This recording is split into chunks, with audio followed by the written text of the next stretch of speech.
तांदूळ, साबुदाणा, उडदाची डाळ, हरभऱ्याची डाळ, पोहे, मूग डाळ आणि धने, जिरे हे पूर्ण छानपैकी भाजून घेतले मी आणि आता आणते दळून. हाय माझ्या ताईंनो, सगळ्याजणी कशा आहात? तर हे जे दळण आणलं ना मी, तर हे आहे 2 ग्लास तांदूळ, 1 ग्लास हरभऱ्याची डाळ आणि 1 वाटी मुगाची डाळ, 1 वाटी उडदाचं सोल, 1 वाटी साबुदाणा, 1 वाटी पोहे आणि अर्धी वाटी धने आणि अर्धी वाटीपेक्षाही थोडंसं जिरे. तर असं सगळं म्हणजे खरपूस भाजून घेतलं मी. नंतर मग दळण आणलं आणि दळून आणल्यानंतर मग त्याच्यामध्ये तिखट, मीठ टाकले आणि थोडीशी हळद टाकली. मी जास्त हळद नाही टाकली याच्यामध्ये. आणि भरपूर तीळ टाकले आणि तीळ टाकल्यानंतर मग त्याच्यात तेल पण टाकलं.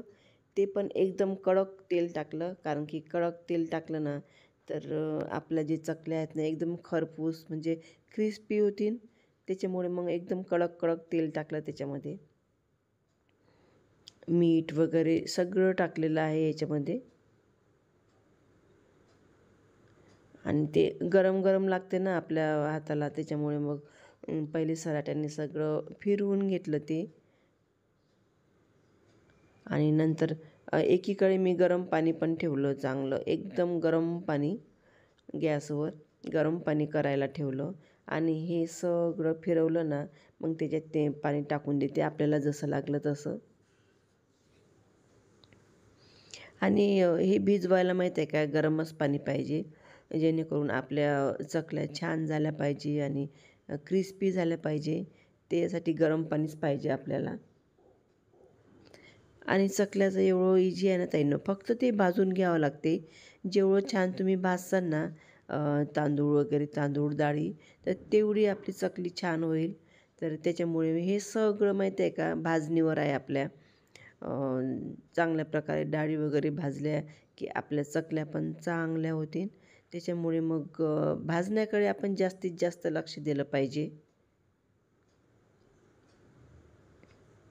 आता हे सगळं मिक्स केलं मी.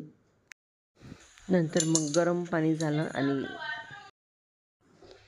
नंतर पाहू शकता तुम्ही किती कडक पाणी येते. म्हणजे उकळी पण येऊ द्यायची नाही त्याला, उकळी पण येऊ द्यायची नाही, म्हणजे उकळीच्या आधीच घ्यायचं. पण गरम पाणी पाहिजे. हाताने खूप चटके लागत नाही, त्याच्यामुळे मग आधी पहिले सराट्यानेच फिरवून घ्यायचे, कारण की खूप गरम पाणी आहे, हाताला चटके लागतात. त्याच्यामुळे पहिल्यांदा आपण सराट्याने फिरवून घेऊ, नंतर मग हाताने छान मळून घेतलं हे पीठ मी. आणि हे पाहू शकता तुम्ही कशा प्रकारे भिजवून घेतलं मी हे. आणि जास्त नरम पण नाही आणि जास्त कडक पण नाही. एकीकडे मी तेल तापवायला ठेवलं आणि एकीकडे मग आता करते आहे मी चकल्या. केलं ना ताई नव्हतं पटकन होते आपल्याच्यानं. एक वेळा कामाला भिडलं ना तर पटकन होते, पण केलं नाही ना तर काहीच नाही असं आहे. कारण की विकतचं पण आणतो म्हटलं ना तर मोजकं मिळते आणि आपल्या लेकरांना कसं चिवडा, चकली हा प्रकार खूप आवडतो गोडपेक्षा. त्याच्यामुळे मग असे पदार्थ माहीत आहे का मी घरीच करते. आणि प्रमाण वगैरे चांगलं असलं तर खूप छान होतात चकल्या मग. आणि पटापट चकल्या पाळून घेतल्या मी. आणि एकीकडे कढई पण ठेवली तापवायला.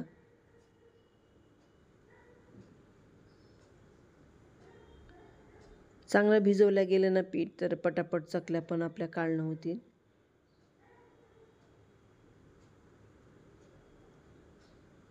आणि माझा साचा पण खूप छान आहे, पटापट चकल्या निघतात त्याच्यामधून, पाहू शकता तुम्ही.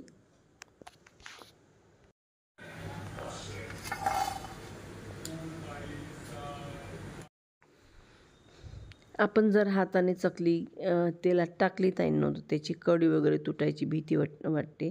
त्याच्यामुळे माहीत आहे का, झारा घ्यायचा किंवा मग सराटा घ्यायचा, त्यानेच पेपरवरची किंवा एखाद्या प्लेटवर केली आपण चकली की ते चकली काढून कढईमध्ये टाकायची. तुटत पण नाही आणि व्यवस्थित तेलामध्ये तळल्या जाते. तर आपण पाहू शकता मी तशीच करत असते, कारण की तुटायची भीती असते हाताने टाकली तर. त्याच्यामुळे मग आपण पाहू शकता झाऱ्याने टाकत आहे मी. आणि गॅस पण फुल आहे, स्लो नाही आहे माझा गॅस.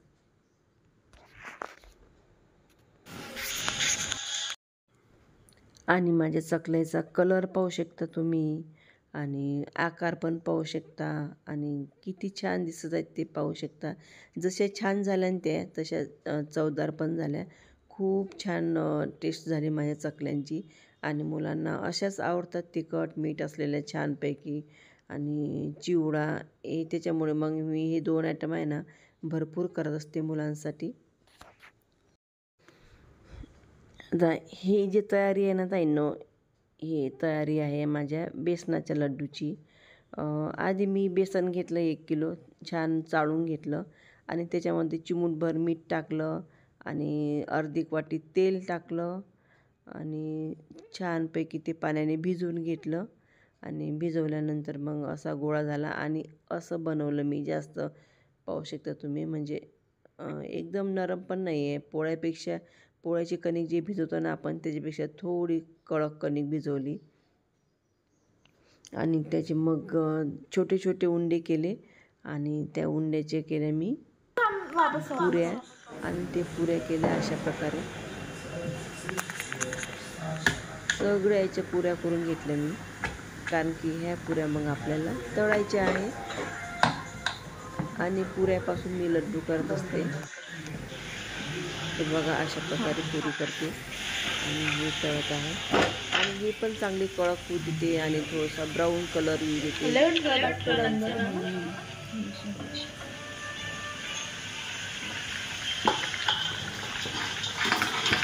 कलर, आणि थोडीशी क्रिस्पी झाली पाहिजे ती पुरी, म्हणजे थोडीशी कडक झाली पाहिजे. कारण की नरम असल्यानं तर बेसन कच्चं, म्हणजे कच्ची पुरी असल्यासारखं वाटते ती. त्याच्यामुळे मग लालसर पुरी झाली पाहिजे.